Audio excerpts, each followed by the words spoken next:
Well, good morning, everyone. I'm Andrew Cohen. I'm the director of the Jean Bear Blumenfeld Center for Ethics, and we are at Georgia State University in Atlanta, Georgia, in the United States. And as Isolde was mentioning, this conference is part of our continuing Jean Bear Blumenfeld International Conference Series in Social and Political Thought.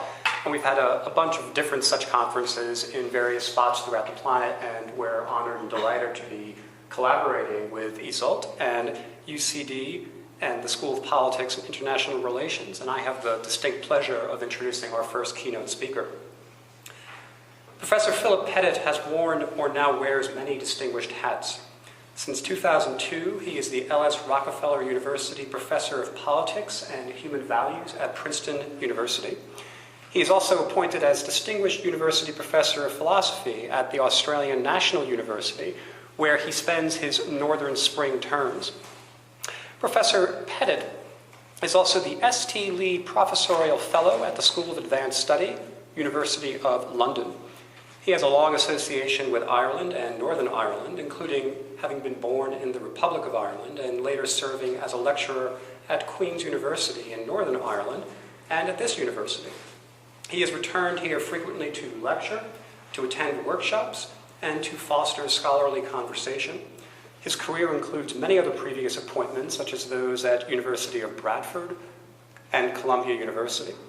Pettit has received numerous honorary doctorates from throughout the world, and he has lectured widely across the globe. He holds honorary appointments from Oxford, Queen's and Belfast, and the University of Sydney. Indeed, this scholar has worn or wears many hats, and I should be clear that among the hats Professor Pettit wears is not that of a world-renowned high-wire walker who once traversed the two towers of the World Trade Center in the 1970s. That would be Philippe Pettit. I do not know whether our Professor Pettit has ever performed tightrope acts, but our Professor Pettit's career features a distinguished series of major contributions to many fields in political theory, social and political philosophy, and ethics. He is author or co-author of over 20 books on themes ranging from justice, desert, Rawls, freedom, and republicanism. Many of these books have been recognized with major awards and have been translated into multiple languages, including, in some cases, Mandarin, Korean, Persian, Turkish, Portuguese, and other languages. He has also edited or co-edited 10 anthologies. He has lectured numerous times on every continent. His contributions to philosophy or political theory journals have been extensive and among the most widely cited and respected in the literature.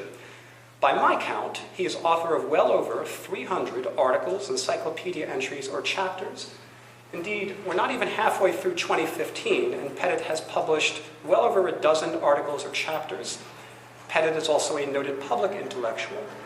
He is widely and frequently sought for his expertise on issues in politics and in public policy.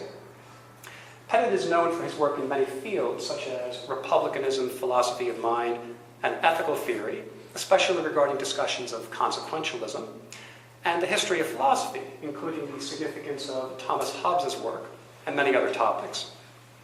In his work on republicanism, for instance, Pettit's work is a touchstone for discussions of liberty and citizenship. His work stresses the shortfalls of conceptions of liberty as mere non-interference. Instead, Republican freedom captures the status someone enjoys when she or he is not liable to the domination of other agents, no matter how benevolent they might be. Other recent work, including some with Christian List, is of special relevance to the themes of this conference. Pettit has defended an account of corporate agency that provides a sort of functionalist account of group action, group intentionality, and group responsibility. Groups can and do represent the world to themselves. Groups can and should be held responsible, and as Pettit notes, groups can be a significant locus of meaning, social organization, and moral progress. Such group agents do not require any metaphysically strange commitments. They are natural applications of common concepts and commitments about our moral experience and social norms. Pettit's work on such themes continues to the present. Since publication of his article in Ethics and the book that he co-authored with List, Pettit has continued work on collective agents and responsibility, including work on identifying group agents, against fictionalism on group agents, and on themes regarding corporate responsibility. Today, he opens our conference with a keynote presentation titled Rethinking Responsibility. Please join me in welcoming Professor Philip Pettit.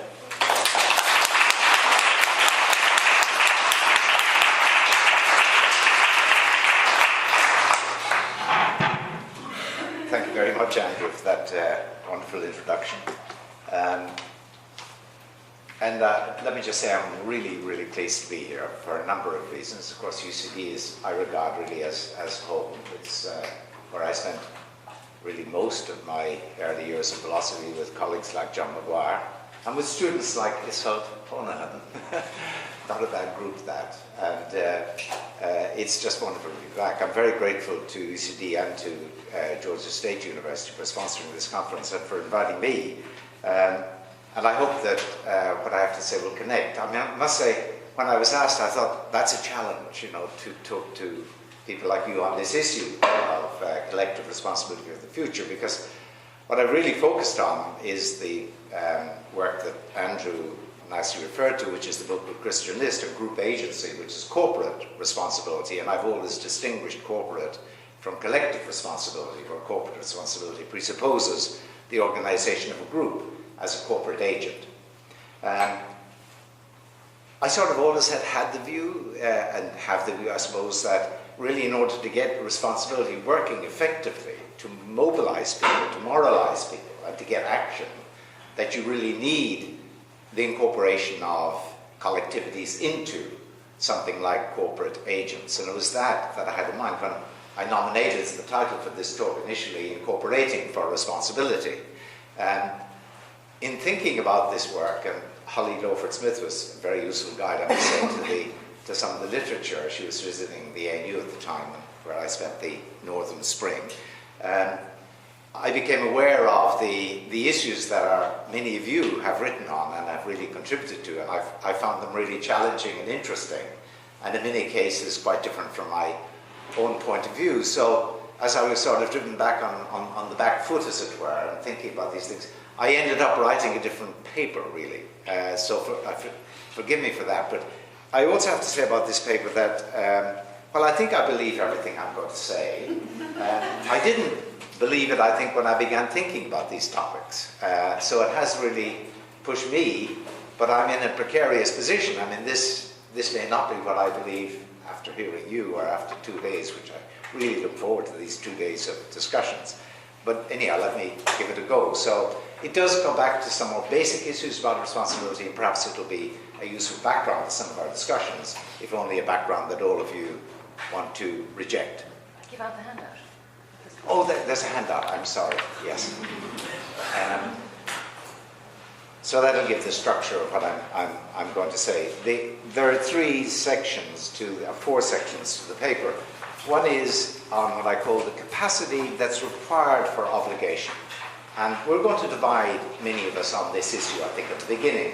But I don't think it's an issue on which the divisions, so to speak, need to be deadly or fatal. It's just a matter of understanding different points of view. And then I'm going to point out that I think it's very easy to overlook what I think of as the capacity that's required, really, for responsibility, that's required for being fit to be responsible. I think we often don't realize how much capacity is required, really, to become fit to be held responsible. Then I'm going to talk about how I think we as a species, we human beings, really make ourselves fit to be held responsible. I think that's a social sort of exercise. And then I'm going to look at the implications of these thoughts that I've sketched for thinking about the issues of collective responsibility. So what is the capacity required for obligation? Well, I'm going to put 3 assumptions to you. And as I say, you may not agree with all of them, but at least it tells you where I'm coming from. And I will say something to defend each of them. So the first assumption is this, and maybe it's a stipulation about how I'm using the word, but the assumption is this, that if someone is, in a proper, rich, or full sense, obliged to do something, then should they not do it, they are blameworthy for not having done it. So in other words, to be obliged to do something means that if you don't do it, you're blameworthy for not having done it. Now, immediate concession. There is a loose sense in which we talk about people being obliged to do something, to do various things, where it's really, some people call it an evaluative sense of obligation. What you're really saying is that people would be better off, they would be better people, if they did that. I mean, as in they ought to do it, it's an ideal that they should do it, it's good that they should do it, or whatever. That's a very soft sense of obliged, and it's a perfectly respectable sense. But the way in which I'm going to use obliged here is tighter than that. It's what I call an injunctive rather than an evaluative sense of obligation. And in this sense, when you say someone is obliged to do something, it's like you're looking them in the eye and saying you ought to do such and such. And I say that when you really think that someone ought to do such and such, that they're obliged to do it, then it's sort of inconsistent of you not to think that they're blameworthy for not having done it, if you've enjoined them to do it, if you think they're obliged in that injunctive sense. So first assumption, if you're obliged to do something, you're blameworthy for not doing it. Okay, that's a rich nose, and I agree that there is another sense of obligation, but that's the way in which I'm going to speak about obligation.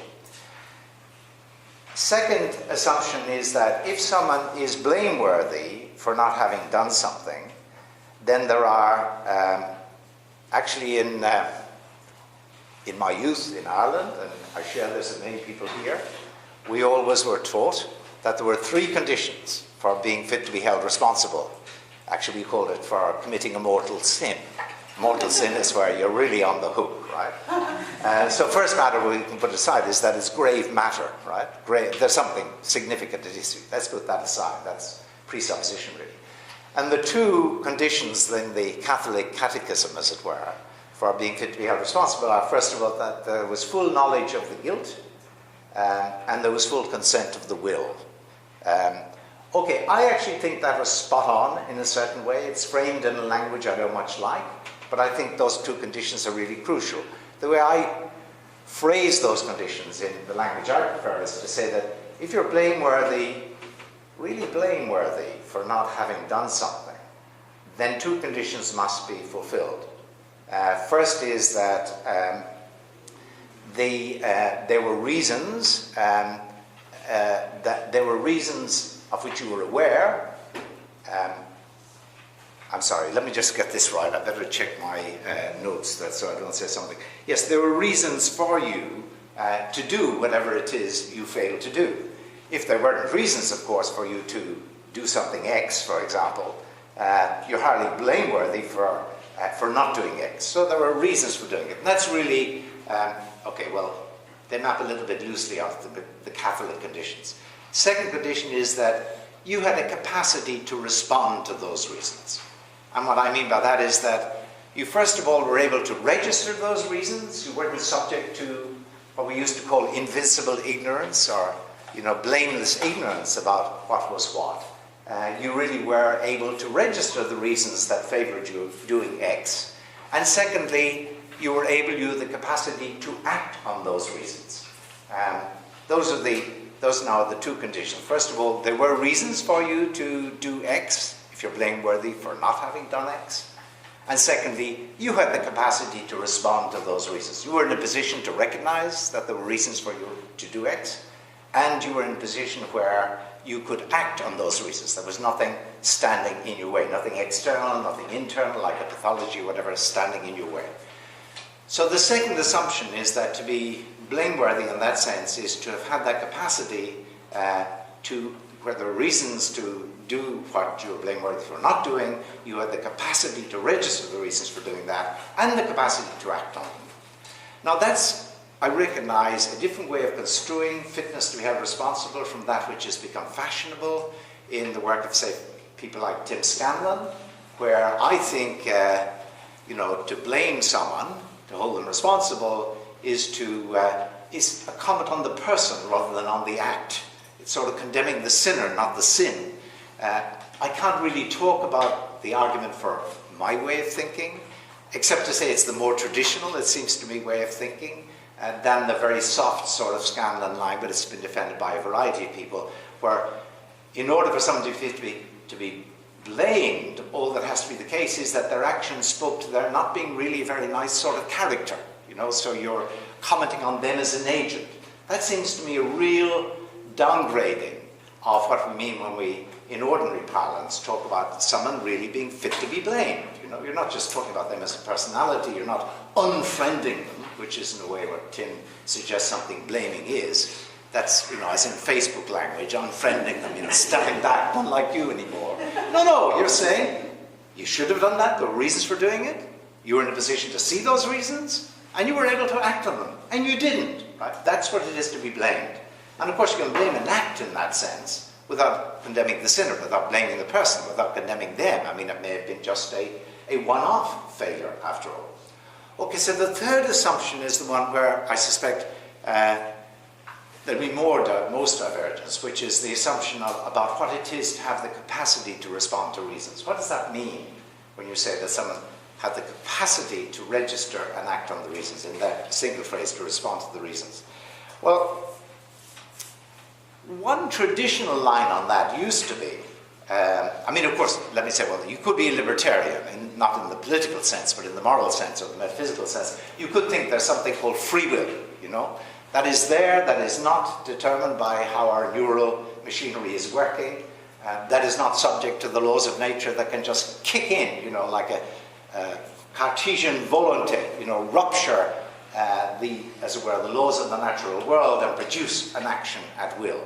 Now, I don't for one moment accept that view, and I'm going to just put that aside. So the question is, assuming there isn't that sort of, I'm tempted to call it magical free will, how do we think about the capacity to respond to reasons?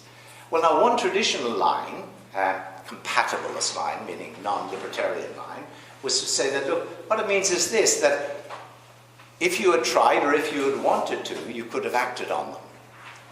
But that was knocked out in the 1950s or 40s by Roderick Chisholm, I think, was the one who first made the observation that it's all very well saying that I can do X or I can do Y, because if I wanted to do X, I would do X. If I wanted to do Y, I would do Y. But Chisholm pointed out, well, what about, suppose it's the case that you couldn't want to do X? It's true that if you wanted to do X, you could do it, or if you wanted to do Y, you could do it. But maybe you're the sort of person who can only really want, in the appropriate sense, to do Y, whose desires, so to speak, really burn up when you look at X. They just aren't there. There aren't the wheels to carry you in that direction.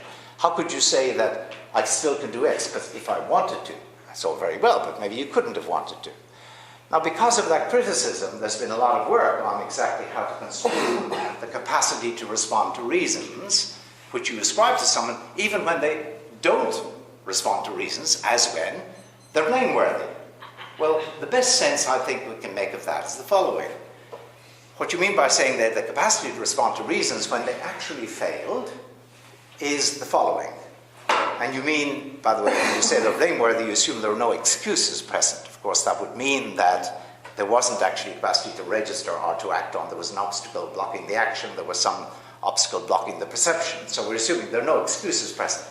And now you say of someone, let me take Colin, my ex-colleague, you know, he could have done such and such, and he didn't, and I blame him, you know. Now, what do I mean by saying he could have done? There were no excuses, right? I take it, and I say he's blameworthy. He could have responded to reasons and didn't.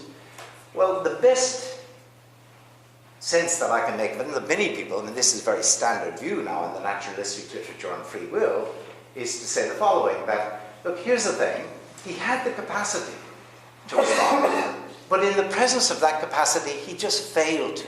So there the reasons were, he's poised to register them and to act on them, and yet there and then he just didn't do it. Now what do we mean by saying he had the capacity? Why not conclude he didn't have the capacity? Look, he didn't do it, you know. So he may not even have had the capacity. Why do we think, no, he had the capacity, and he just failed in the presence of the capacity to do it?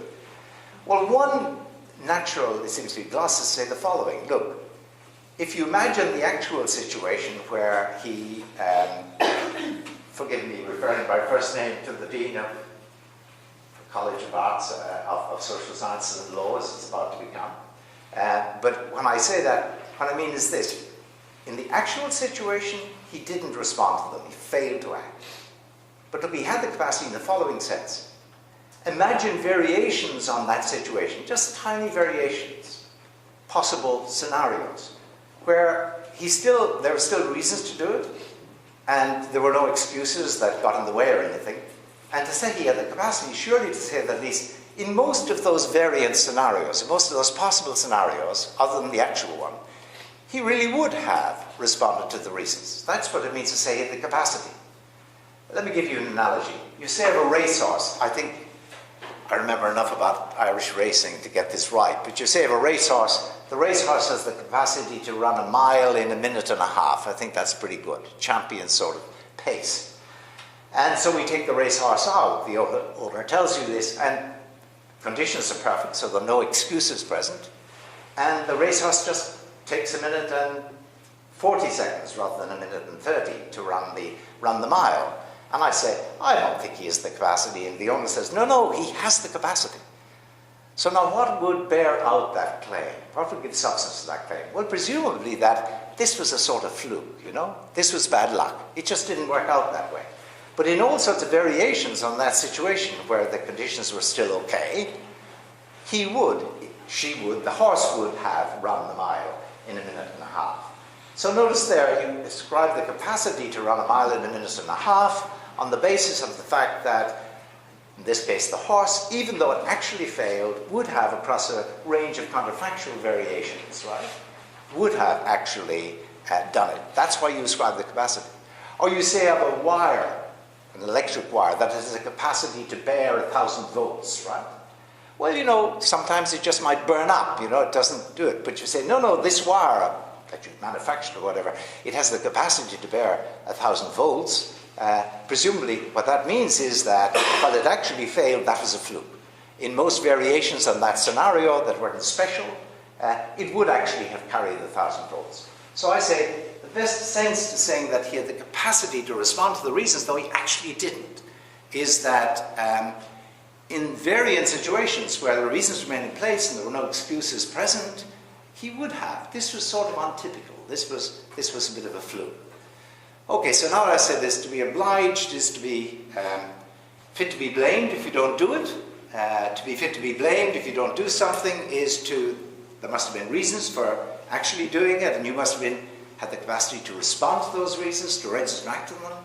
And I'm saying the third assumption is that to have this capacity to respond to the reasons is just to be such that even if you fail, across variance on that scenario, where the reasons remain in place and the excuses remain absent, you really would have. This was untypical of you. That's why we say the capacity was there, even though it wasn't displayed. Now, and so this is going to lead me to the conclusion, if you're obliged to do something, absent excuses, then you must be reliably responsible. That's just a phrase now. Reliably responsive to the reasons. That means that you respond to those reasons in most scenarios, where there are no excuses present, of course, and the reasons are there. You respond to them. You're reliably responsible. Not infallibly responsible, as in the capacity can fail. Like the racehorse can fail to run the mile in a minute and a half on the occasional, case. You can equally fail to respond to the reasons, but gee, in order to be fit to be held responsible, in order therefore to be obliged to do something, you must have that capacity. It's a fairly stable thing. You must be reliably sensitive to the reasons, albeit in this case, you actually fail to respond. Okay, so now, that's sort of surprising, right? And it's surprising because there are so many cases where by this criterion you think, gee, we sort of ascribe the capacity to ourselves, but actually it's hard to think we have it. Because we fail, I mean, if the racehorse never runs a mile in a minute, in a minute and a half, you're hardly going to say, it's got the capacity, it can do it, right? I mean, that would be like fideism, to be an illusion to think, Maybe owners of racehorses are deluded in that way, but you would count it as simply a mistake. Now, there are so many cases where all of us recognize things that are good to do, and we often think of ourselves as being obliged to do them. But we fail all the time to do them. And this is particularly important, I think, and relevant when it comes to thinking about our responsibility, our collective responsibility for the future. So how many of us here, we all know about the overuse of antibiotics and the real threat that represents in the longer term for our species. Yet how many of us here, in a situation where you've got that bronchial, cough or whatever, and you know from past experience it's going to go into the lungs and you're going to be down and out for 2 weeks. But hey, here's a doctor's got an antibiotic, and you know from experience that really it does tend to, heal you. How many of us actually are said, no, I won't take the antibiotic, I'll take the 2 weeks, illness? I suspect very few of us actually are really going to live up to that.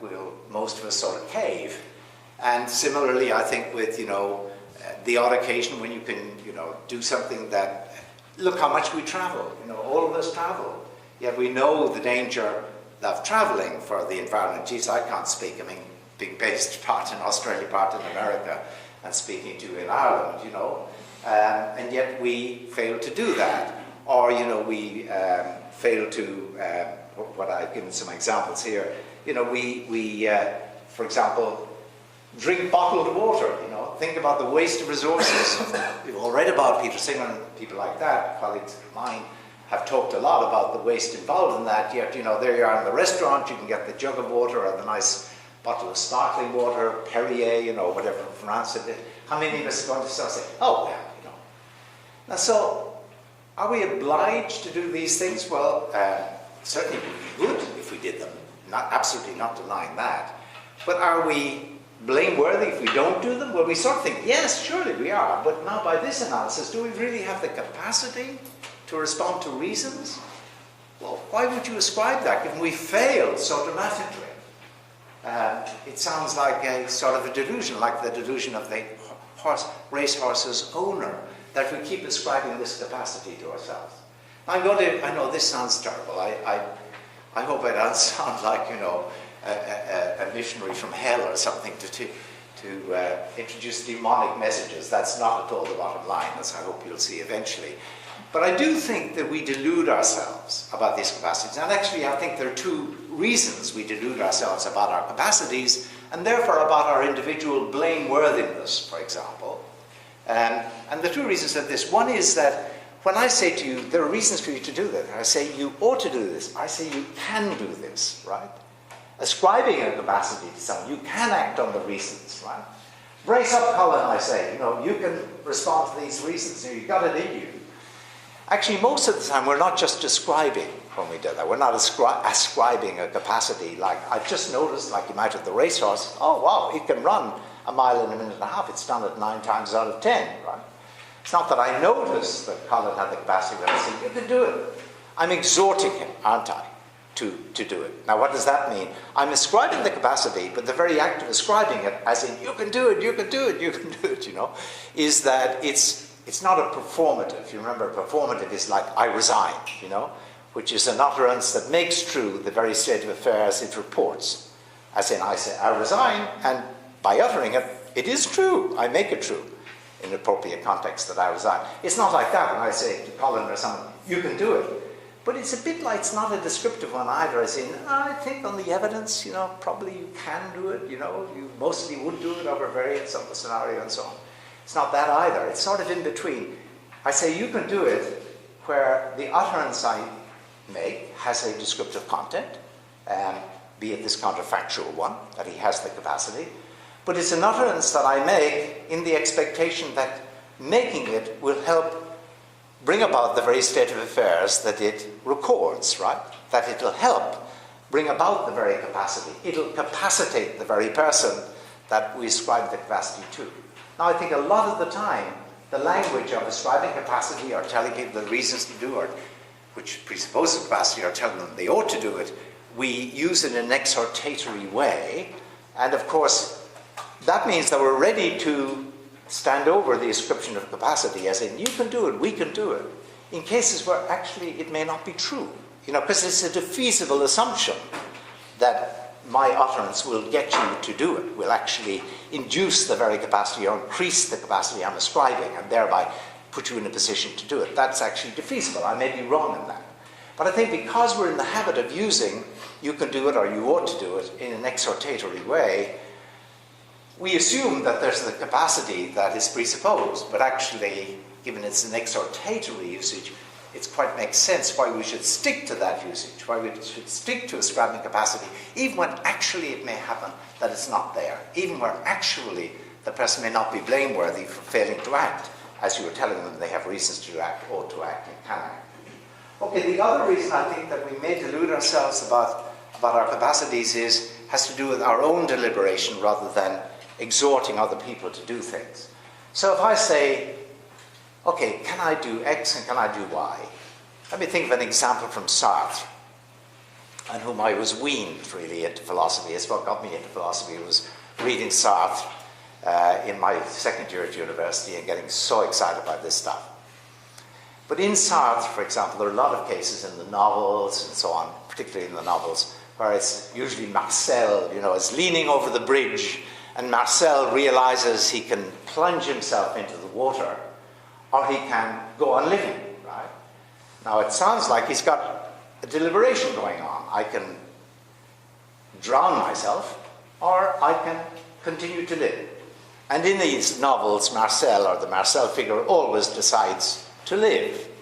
But the point that Sartre brings out, or tries to bring out, I think it's actually an illusion, is that, well, he could have done the other, right?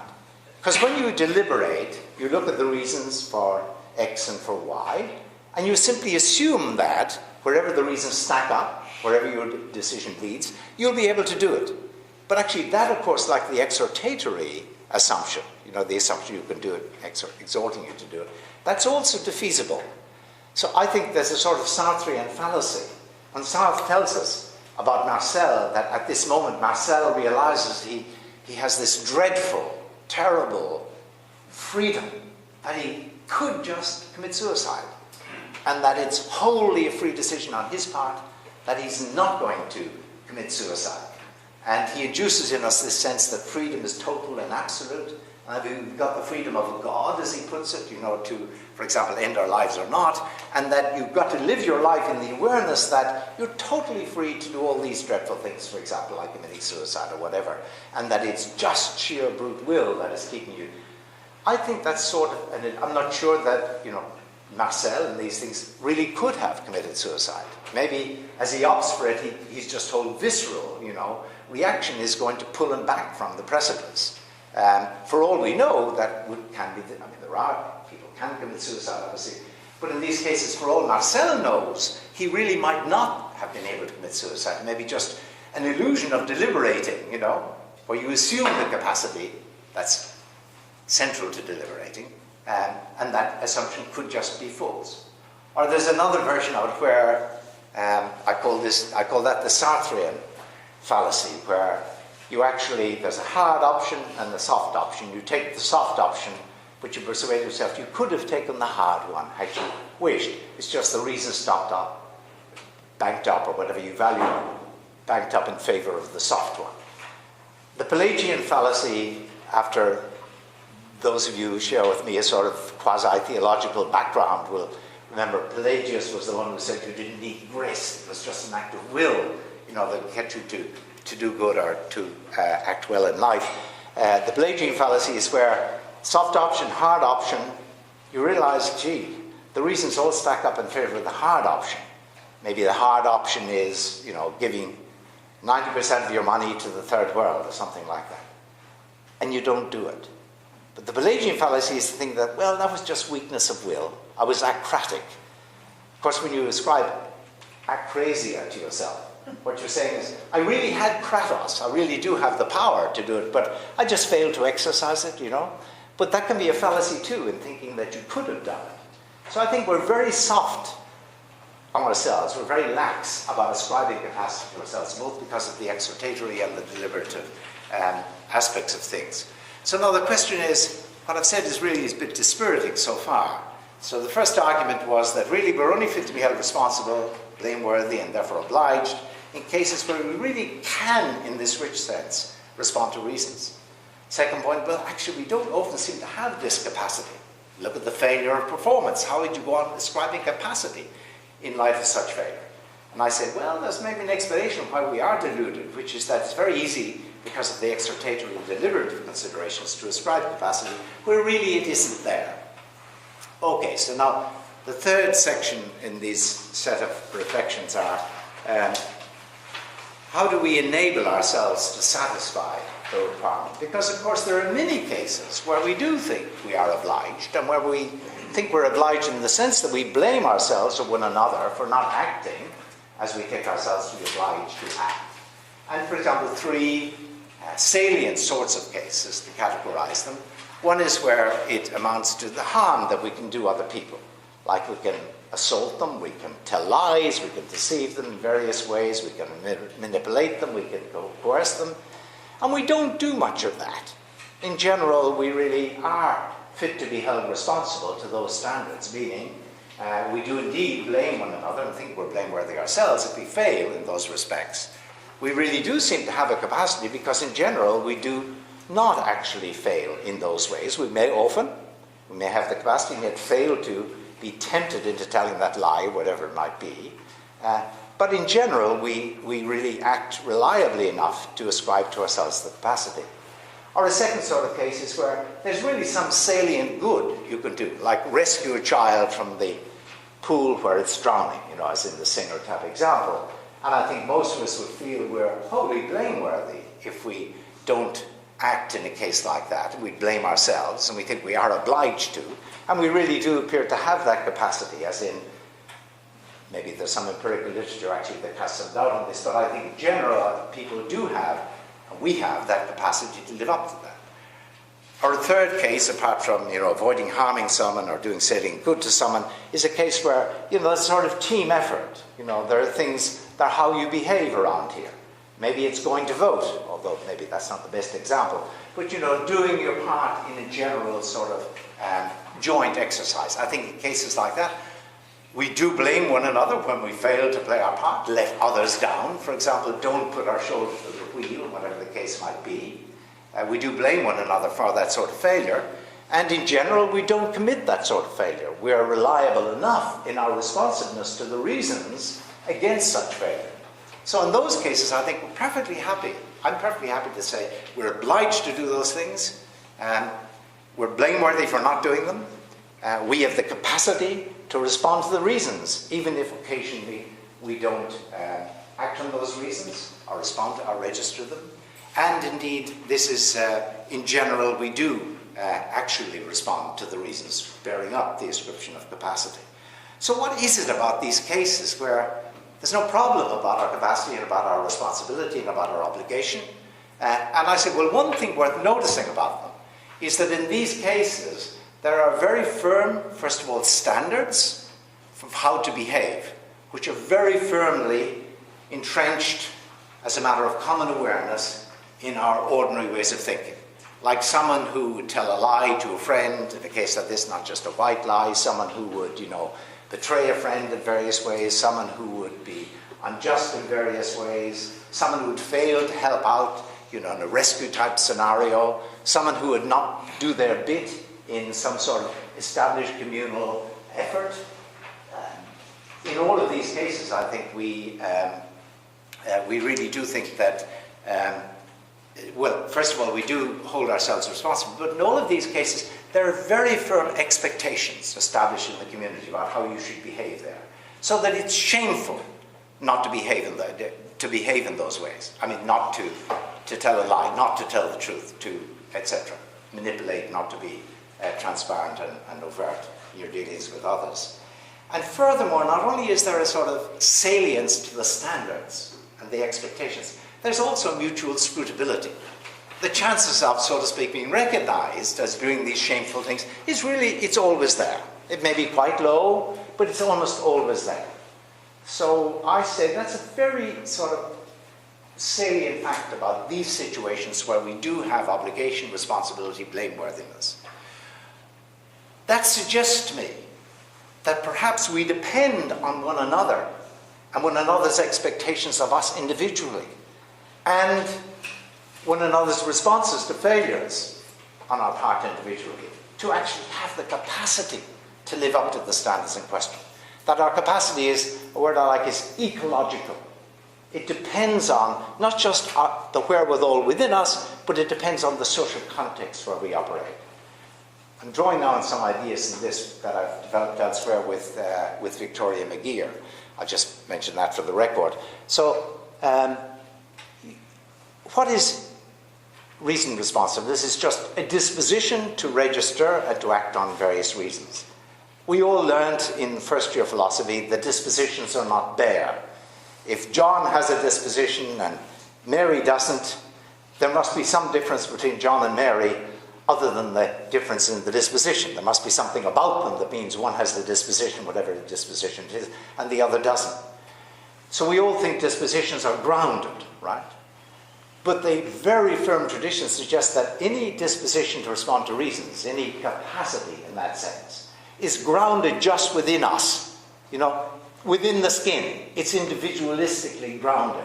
And we each carry, we call it virtue, around with us, that gives us this responsiveness to reasons. What this suggests, what I'm just saying, is that perhaps that's wrong. Perhaps the grounding, the supervenience base, as some of us have learned to call it, of the capacity, of the virtue in question, is actually involves a social infrastructure as well as our individual wherewithal within the skin. Now let me give you a traditional example that helps to bear that out. You remember in the Republic, it's an older story than Plato's, where Socrates asks, or is it just, I don't know, but the question comes up as to how you would behave with the ring of Gyges. And if you put on the ring of Gyges, remember, it makes you, well, in the story invisible, but let it be even more dramatic, makes you wholly undetectable, no matter what evil or ill or whatever you commit. You're completely undetectable. You could do whatever you like. No one will ever know. No one will ever blame you. And the question there is, which of us would remain virtuous? Which of us would retain the capacity to respond to relevant reasons in a given situation of choice if we really had that undetectability and impunability beyond the reach? And most people sort of admit, I think it's true, that they aren't so sure that they would remain reason responsive, wearing the ring of Gyges, if they really had that impunability. And I think that's sort of a plausible, it's counterfactual, of course, none of us will ever know. Now, Glaucon, of course, in the Republic says that, and he says, well, that just shows that all we're interested in is really number one, like having good reputation with others, rather than in virtue itself. I don't think that's what follows. But suppose it is the case that absent other people, out of a social context, with that impunability, our virtue would fail, would flag and disappear. Suppose that were true. I don't think that shows that in the actual world we're just after number one, because I think that it's quite plausible, for example, that it becomes second nature to us to tell the truth when asked something. It becomes second nature to us to show respect for someone when it's a situation where you'd be intrusive if you pushed yourself into their lives in a certain way. That's sort of second nature to us. And we don't think about, this will be in my interest. That would be all wrong to the phenomenology, it seems to me. But consistently with its being the case that we do target, the reasons as such, the reasons to be honest, the reasons to be respectful, the reasons to be just, and so on. When we do really target them, we don't just treat them as instruments to a number one. When we do really target them, our attachment to them is conditional on there being the sort of social surrounds, which means that if we stop doing that, we would actually end up being in a lot of trouble with our fellows. That sort of registers, as it were, unconsciously. Another way of putting that is this. It may be that we don't pursue esteem as such, that it's not a goal that we target. But it still may be the case that if, so to speak, for doing what we do, there was no esteem whatsoever. There was maybe even disesteem, or there were other losses and no esteem whatsoever, that we'd just be corrupted.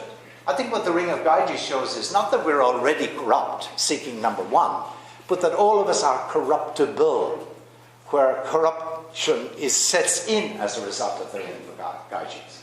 Now, if that's true, then what that suggests is the following, that, bearing out the earlier remark I made, that perhaps our capacity to respond to reasons, our responsiveness to reasons, and that's it in general, is actually tied to our living in a social world where we all register these salient standards, we all register the shame attendant on breaking them, we all register a certain level the real shame you get if others notice that you've broken them, and that creates a sort of infrastructure that disappears into the unconscious, but that leaves us with the capacity to target these reasons in the case where there are those standards and there is that scrutability to others, and that all of us sort of recognize at a certain level we mightn't retain that responsiveness, we might be corrupted in the absence of a supportive infrastructural society. Again, it comes back to the point that perhaps our responsiveness to reasons is ecological. It depends on the moral ecology within which we operate. We do have these great capacities to be virtuous, especially in these salient cases, not to do harm to one another, to do salient good when it's there to be done, and to play our part in a sort of team effort. We do have all of those. But boy, do we scaffold one another, in those capacities. This is the suggestion, depend on one another. We live in what Jeffrey Brennan and I once published a book called The Economy of Esteem. We live in an economy of esteem, even though it's like the Gulf Stream, the book in the Gulf Stream begins, there is a river in the ocean, as in, it's a wonderful opening to a book. No one had noticed the river. I think there's a river in social life, which is the concern we all have for standing with others, but it's as indiscernible sometimes as the river in the ocean that constitutes the Gulf Stream. And that's what I want to put before you, that while it does seem to me we often lack the capacities we ascribe to one another when we blame one another, but in many cases we actually are not blameworthy in the sense we don't have the capacity. But in the cases where we are obliged, where we are fit to be held responsible, where we're ready to blame one another, and we really do have the capacities, it appears, to respond to reasons presupposed, in all of those cases we really depend on our social life with others. My image is that, as children grow up, as we grow up and grow into society, we're of course encouraged by being told what we ought to do, what's good, for being praised, etc. And that's really an inculcation.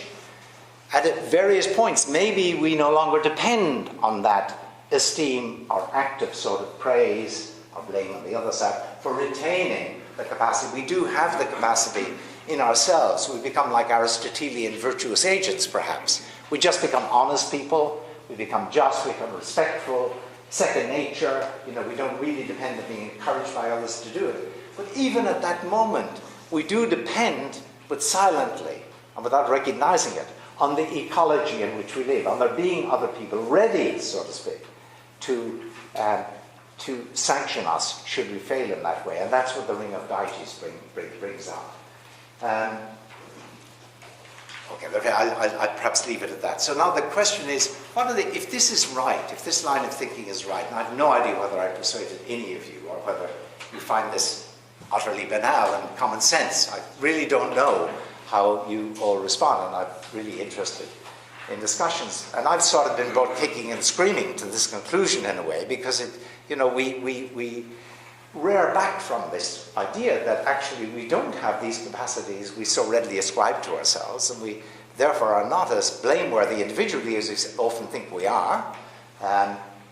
So what are the implications? Well, I think the implications are twofold. One is that when it comes to a particular collective responsibility for the future, one is that we need to enrich the ecology in which we live by building up standards of personal performance in relevant areas.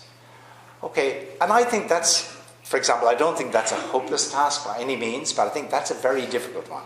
And you might actually, when people, like all of us probably in various contexts, say we ought to be, sparing on water, we ought to be reducing our use of antibiotics, we ought to be eating less meat or whatever, all factors related to the future of our planet. Planet A, as someone said, where there's no planet B, where if we moralize one another, that in the sense of we enjoin one another to do these things, even where we perhaps currently lack the capacities, we can by that means build up standards, expectations, and of course, therefore, an ecology in which we can each become capacitated perhaps to be better in those respects. I know that sounds like a sermon. Or a Hail Mary sort of aspiration. But let me give you one example where something like that I think has worked. And actually Jeff Brennan and I do talk about this example based on work of Richard McAdams in the book The Economy of Esteem, which is with recycling. Now when John and I taught back in UCD in the late 60s or early 70s, recycling was barely heard of.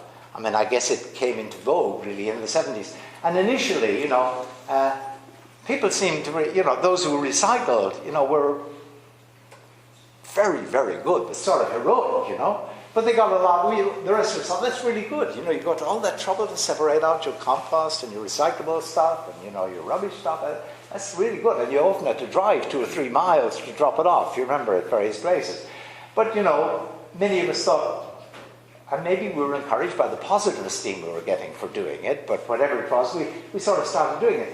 And it gathered into a sort of cascade, so that as more and more people did it, it became less and less, of course, estimable or heroic to do it, but it became more and more shameful not to do it, So you get a nice economic model, whereby as the rise goes up in numbers, one dimension, the positive esteem for doing it declines. But the negative esteem, the shame of not doing it, is also increasing. And you get sort of takeoff, so that in our societies, but by no means in all, we now have recycling as a pattern that most of us would be ashamed not to live up to. And of course that we've encouraged governments to respond then, political parties, by supporting people in doing that, by making it possible to do that. So, that's one possibility. The other possibility, and this goes back to the idea of incorporating for responsibility, that I think important, is the following. So I haven't talked about collective agencies or corporate agencies, but now you can connect up what I've been saying with that theme very quickly. So a corporate agent, as I see it, is a group that is organized enough with decision-making, judgment-making procedures to really be like a single individual agent. Here's the way in which it's crucially like a single agent. You can counterfactualize about a corporate agent. You can say about a corporate agent like BP, what would BP do if price of oil fell dramatically, price of natural gas rose dramatically, or whatever? We all know what they would do if something like that is happening, and indeed they are responding as we all think they would respond. There's a kinematics, as decision theorists say, to group agents, meaning that you take an individual agent, take Colin again as an example. My understanding Colin as a human being or an agent, it goes with, by not just knowing the sorts of things, presuming the sorts of things about the things he believes and desires currently, but it's also knowing how he would change those beliefs and desires, or goals, or values, under counterfactual circumstances. I can do that with him, or with any human being I have any knowledge of, and that's what makes them into an agent. With, say, the group on the beach that helped to save the drowning child, you can't counterfactualize in the same, at least robust way, about what that group would do in various other cases, right? Because it's just got together, and it's very important, it's acting together for this single episodic goal. But when you've got an organized corporate body, you've got a body that's organized enough so that you can talk about what it would do across a whole range of counterfactual scenarios. It's an agent, effectively. Of course, constructed by individuals. There's no mystery here or anything like that. Okay, so now I think that where collectivities that are not organized or corporatized or incorporated are going to be, it's not going to be the case in many cases that you can say they have the capacity to respond to reasons, right? Because they're making it up all the time as they go along, right? They don't have a constitution, don't have an organization. But if you have an organized body with a sort of constitution, with rules about how things are done, with etc., then of course that sort of body can be responsive to reasons. It can have the capacity to register and act on reasons. And we can, by holding it responsible, elicit that very capacity. So for example, when with a corporate body, you hold it responsible for, say, the quality of food that it's producing, and you take, as you say, no excuses. You immediately make it fit to be held responsible because it's going to develop a surveillance unit that will really check the food that it's producing, etc. And at that point, it really does have the capacity to register what the reasons are that it should be taken account of, like the quality of the food, etc., etc., and then acting on those reasons. It'll be organized internally so that if individuals fail to act as the group wants it to act, there'll be corrective measures within the body. Of course, it can fail occasionally, like an individual agent can fail occasionally. But by incorporating, by groups coming together, they can create centers of capacity, centers of obligation, centers of responsibility, and of blameworthiness. You can responsibilize them, as criminologists sometimes say. You can make them responsible by holding them up to standards. And they can have the organization to develop the capacity, the subunit, whatever. Now, I think the other hope, as it were, given if you accept this stuff on the ecology of responsibility that I've been arguing for, that we depend, all of us, on the scaffolding of other people in order to have the very capacities we often think are our own very personal abilities. If you really take that picture, and then you find that we're failing in lots of these ways about a collective responsibility of the future because there aren't sufficiently salient sanctions, salient standards, and salient scrutability.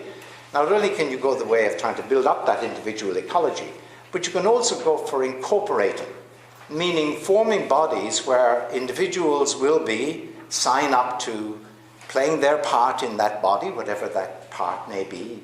You might be talking about, think of an analogy with Greenpeace or Amnesty International or one or another feminist movement or a prisoners' rights movement, or a consumer health movement. In each case, you get incorporation. Individuals get quickly moralized, capacitated to play their part because it's shameful not to. And the body as a whole develops the ability in its relevant area to respond to reasons, to register them and act on them. Of course, this would be greatly helped if we could rely on the coercive power of the state to encourage the development of bodies like this or to respond to them. But I think at the moment it's not looking very hopeful for what our states are going to do in the immediate future.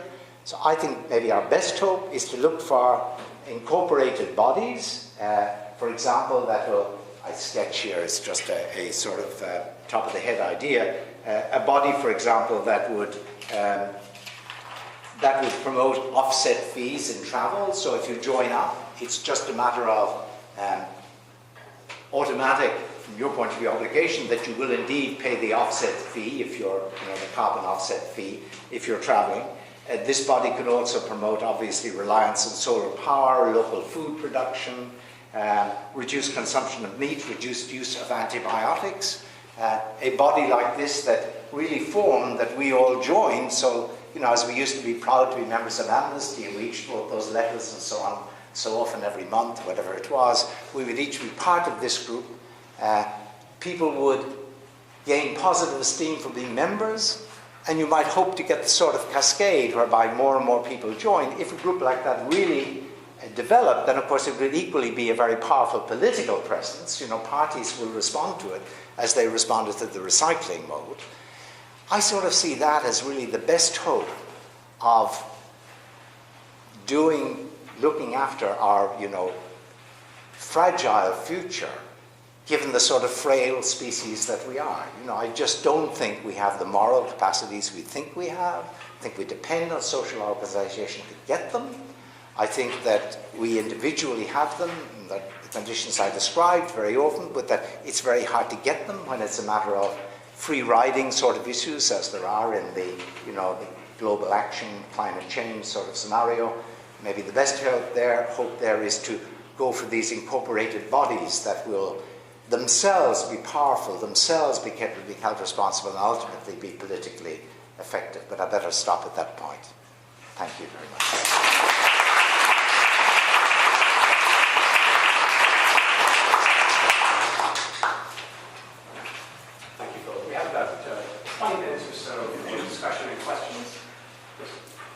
Okay, so I wanted to ask about your capacity to write review.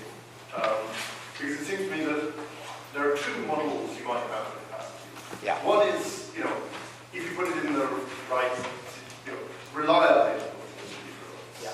But another model you might have is, a capacity is something that something does under ideal circumstances. Yeah.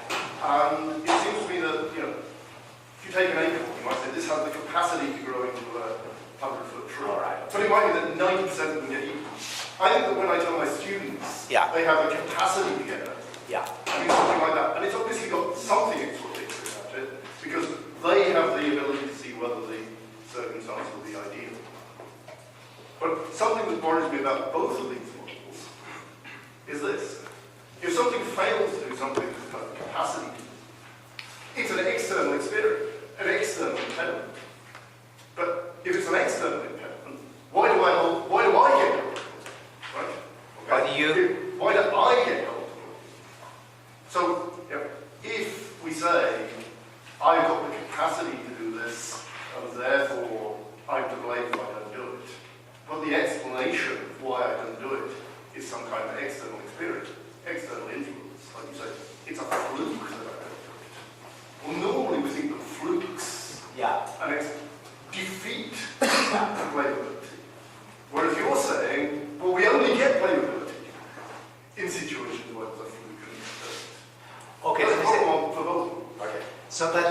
issue you're raising. I absolutely agree with that.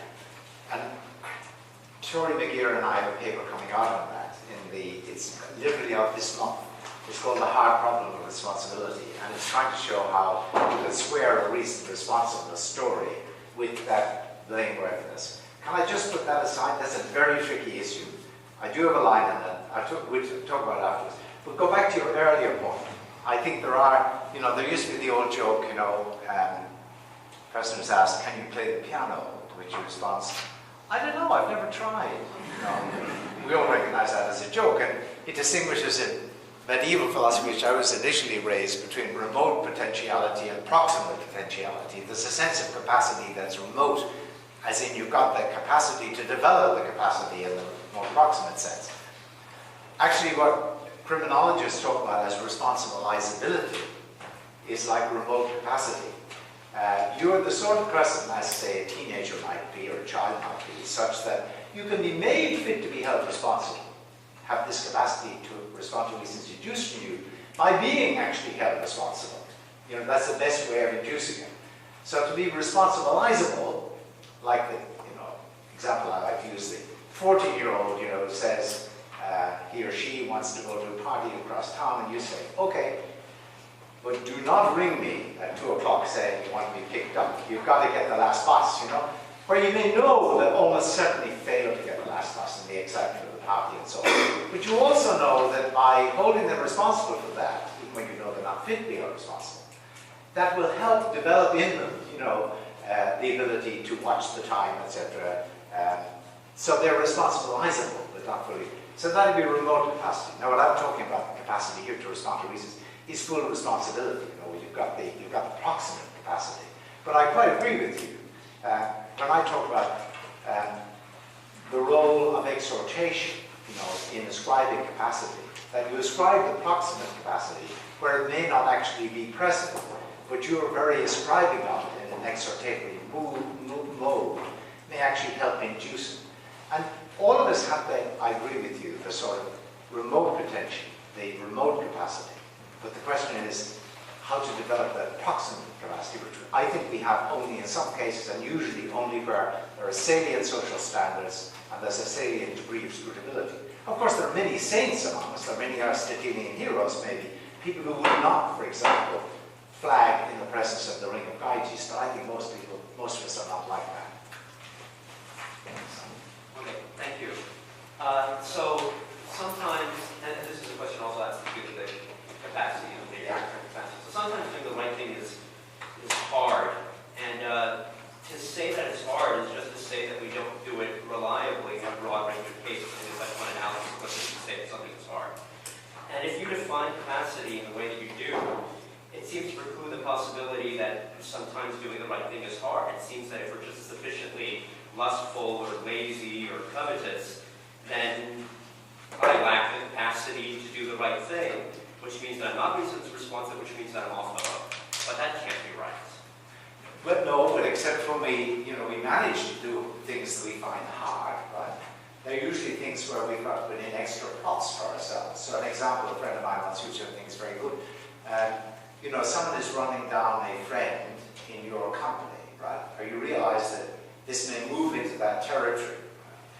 And you deliberately say, X is a good friend of mine, right? Well, that way you, as it were, you impose on yourself an extra incentive, right, for actually silencing others if they're going to criticize this third person, this friend. No, I think we often do that. So, for example, we learn the ropes, as in, I'm told, I think I've learned it, I'm not sure, that if you want to, for example, diet or whatever, you don't say, I'm just going to cut back on my calorie intake every day. That has no influence whatsoever. It's got to go specific to, I am never going to take dessert, after my evening meal or whatever. Just never, never, never. Highly specific. Where you remind yourself of this on the way. That's a way of capacitating yourself by putting in these little, and I think we do this all the time. So it's responsibility for developing the right capacity that's doing the work, not having the capacity. Yes. I mean, it's a capacity responsibility rather than capacity. Yeah, but nothing, and I said, you see, I think you might not have the capacity to, say, make a certain choice as the reasons dictate,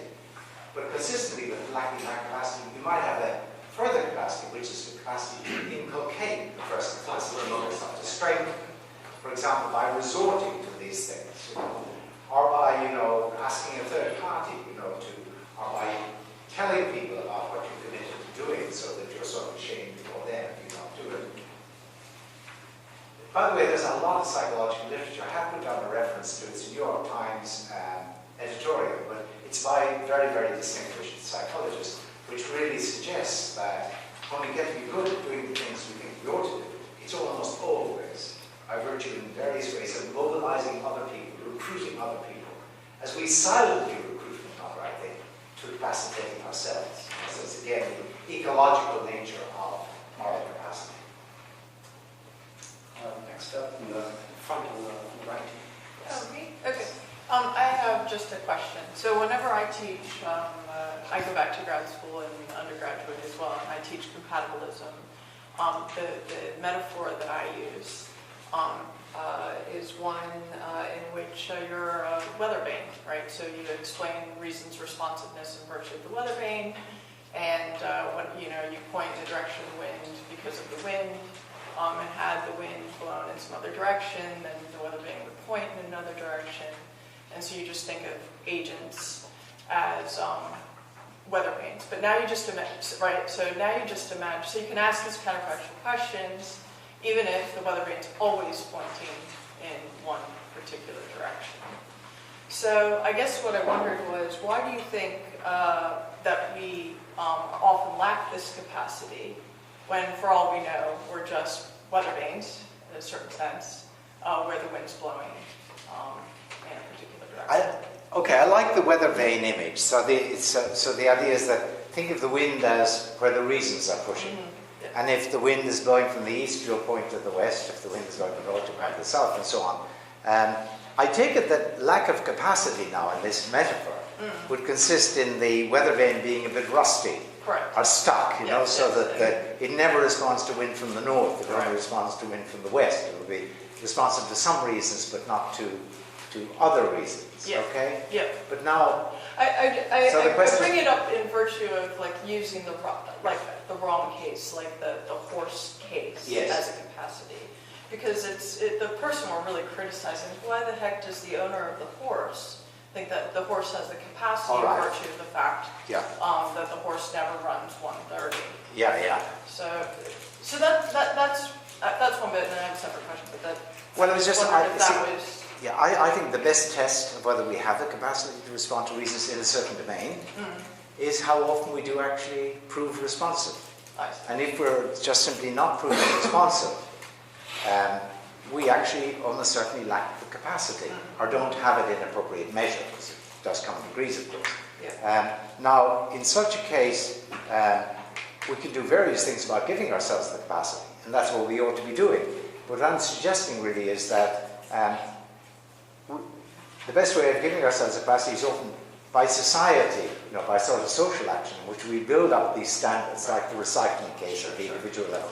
Or we actually create corporate bodies that can then be held, standards can be held up, and they can be held to the standards quite scrutably. Sure. Okay. I have other development. Okay.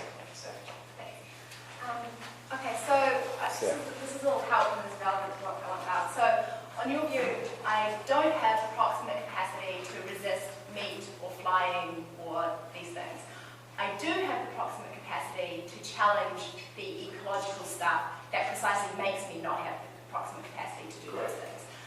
But it seems to me, in order to challenge that ecological stuff, which I do have the proximate capacity to do, I ought to not eat meat and not fly. Those are precisely the actions that challenge the ecological stuff. So then it seems I do have the proximate capacity to do those things. So I think my question is, what are we holding fixed across the possible worlds that are relevant for assessing my capacity to do these different things? It seems in the first case, I'm not able to not fly. We're holding fixed the ecology. In the second case, I'm able to challenge the ecological norms. We're not holding fixed the ecology, but that seems odd. Well, I mean, maybe it is a bit odd, but the way I picture it is this. I mean, suppose you take the lesson of what I'm saying is correct, or something related to right area, and you realize, gee, my not eating meat, or my not flying, reducing flying, or whatever might be in the opposite piece, or whatever, is not just a case of my discharging my duty, but actually it's part of what I should see now as a social effort to lift the standards to a degree of visibility around here and to lift the scrutability. And now that consideration itself may actually ironically give you, as so to speak, a path blazer, you know, may give you that extra little oomph, you know, that will actually enable you to live up to these, to actually have the proximate capacity. Agree with that, right? Yeah. Well, there aren't going to be many people like you, or there may not be many people like you. On the other hand, it's path blazers who will develop something like that. I say ideally move into incorporated sort of agencies pushing these agenda that will actually, you know, lead us forward. Give the response. So the last section, the kind of obligations that you're talking about in the final section are actually obligations of very few agents, because the rest of us are all constrained by the ecology stuff, and we're just not able to do it. These are the obligations of the path blazers. Well, except that if, presumably, I mean, the consumption of meat could drop dramatically, the use of antibiotics could drop dramatically, you know. Sorry? It seems we actually are all able. Well, we it seems to me. well, you see, I think that's like a Hail Mary prayer, you know, we are all able. Maybe it's good to keep saying that because it exhorts people and it can induce capacity in people. But actually, you look at the track record, and it does look like a Hail Mary. We used to talk in rugby, we tried to have a Hail Mary pass, you know, so you pass the hope there was someone out there to get the ball. You know, this is like a Hail Mary, there's someone out there you hope will pick up the message. I think it is with a lot of people a Hail Mary thing. But what is true is we all are capable of doing this if only we can develop the appropriate ecology of individual agency and create these corporate agencies that depends on ecology of individual agency, that creates an ecology whereby, yes, these bodies, of course, it would be so shameful if, you know, there's no question of people in these bodies not doing as the body is required to do under the expectations on which it's built, etc. And then these bodies could become such pressure points on states. I mean, the real problem, of course, is that the force, let me return to sermonic mode, you know, the forces of darkness, you know, and there are many of them, they're really corporatized, you know, and they're in great part multinational corporations, which are now ever more powerful, ever more intrusive, driving, you know, these trade agreements, which are basically designed to enable corporations to take states to international tribunals, as they've been doing and been successful in, I think, a third of cases. Happily, you know, it looks like the Pacific one may not be held up by Congress. I think they're really powerful ways of further empowering these corporations, which of course have got very specific interests that certainly militate in general against the agenda that most of us in this room would want to stand by. Well, we have about 4 minutes left and about 6 persons on the queue, so I'll move on to the next person on the queue. I didn't raise my hand, so I... Oh, then I wasn't. I'm sorry. Oh, okay, thank you. Just quickly, I'm wondering how essential the first part of your presentation is to the argument. I mean, if one rejects the idea that there's a logical connection between having an obligation and having a capacity to respond to reasons, could one still not agree that promoting a capacity to respond to reasons is very important and a good thing, and agree with most of what you say about that, even if you don't think it's a necessary condition for having an obligation? Since I should be brief with that, I say yes. I think you could. I just think it gives it a certain age, you know, to tie it up to this stronger sense of obligation, because I think that's the sense of obligation. I think we wobble when we talk about we're obliged to. There are two wobbles. One is in the we. It sometimes means a descriptive we, you know, sometimes it means a sort of corporate or an idealized corporate we, and sometimes, and of course we wobble also on the obliged. Sometimes it means it would be good if we did it, and sometimes it means we are blameworthy if we don't do it. Right. Thank you very much. I'm worried about your account of obligation a little bit, that by making it a dispositional account, it may lead to the implication that extreme evil is sort of its own excusing condition. is an excusing condition. So if you imagine a consistent moralist who understands moral reasons, but is not disposed to act on them, and in fact is disposed to do the contrary, it seems like on your account they wouldn't be obligated at all, and therefore wouldn't be responsible.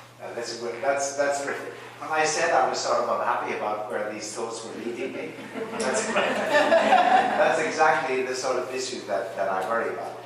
My response as of now, right, is more or less the following, that you remember Strawson's sort of picture that someone who's beyond resentment, you know, and so on, is someone who's fit to be held in the objective stance, they're out of their mind, etc., they're, you know, temporarily or whatever, okay? And then other people are fit to be held responsible because they are fit objects of resentment and indignation. And what you're suggesting, quite rightly, is that if you go to my picture, it sounds like not everybody is a fit object of resentment and indignation, only those, so to speak, who develop the proximate capacity. What about those in the middle?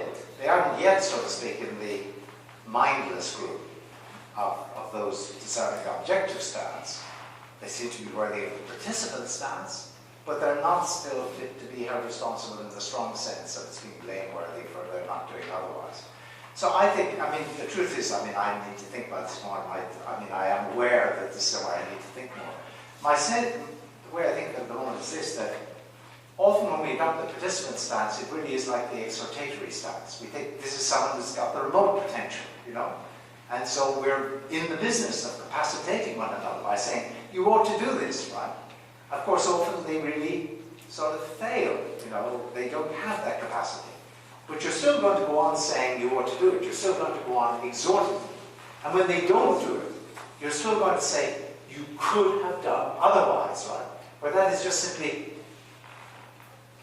rephrasing the exhortation that you offered when you said, you can do it, you know, you can tell the truth, I say, right? You don't tell the truth? The fact that I say you could have done otherwise is like saying, my exhortatory attitude to you at the beginning remains an appropriate attitude to you. You're not sort of dropped into the residual category of the mindless of those who are worthy of objective stance. You're still there, right? So I want to say that the participant stance doesn't just include, you know, where the full sense of holding people blameworthy when they don't do what you think within the stance they ought to do. It also extends to those that we continue to exhort, as we exhort ourselves, you know. Anyhow. Last question to you. Just very, very briefly, in the context of where you use the term collective. So it's just the term collective, yeah. Yeah. So it's just think about two important requirements. One is don't fly often from Australia to Ireland. And the second one is if you join a food-producing company, you should meet certain standards, right? It seems to me to be two very different concepts. The first one is general duties. The former one is general duties. The latter one is special duties. The usage of the term collective in your presentation applied equally to both of them. I'm kind of wondering if the distinction between special and general duties has no role to play in the discussion of responsibility. And or whether it comes back to be that at some point. So let me say how I hear that question. So let me give you an analogy. Kant, in the Discourse of Right, he says how we each have a natural and innate right to liberty, right? And we each have a duty, I can't remember exactly, but let's suppose we each have a duty to facilitate our liberty. But then he says, we can only do this if there's a state, right? Because you can only be free in his conception of freedom, which I wholly applaud. You can only be free insofar as there's a structure of law that creates immunity for people, creates various rights and so on. So that gives us a duty to create a state. This is what Kant argues. Now what I'm sort of suggesting is, we certainly have duties in the sense now that there are really good things we can achieve. And that, you know, as a species we're in real trouble if we don't achieve them. And I think our achieving them will be brought about in part, no doubt, by individual moralization and mobilization, as in the recycling model. But I think in great part we have a very small chance of achieving them unless we create corporate bodies, by analogy with Kant's duty to create a state, create corporate bodies that will have the very capacities and the fitness to be held responsible, that will make the agenda we all, as we're identified with and support, realizable or feasible. I don't know whether that responded. I didn't hear completely clearly what you said, so that may be answering the wrong question. Maybe we can talk about it later. Well, I know there are a bunch of people still in the queue, but we'll have plenty of opportunities for formal discussion over meals and coffees later. So please join me in thanking Professor Pettit.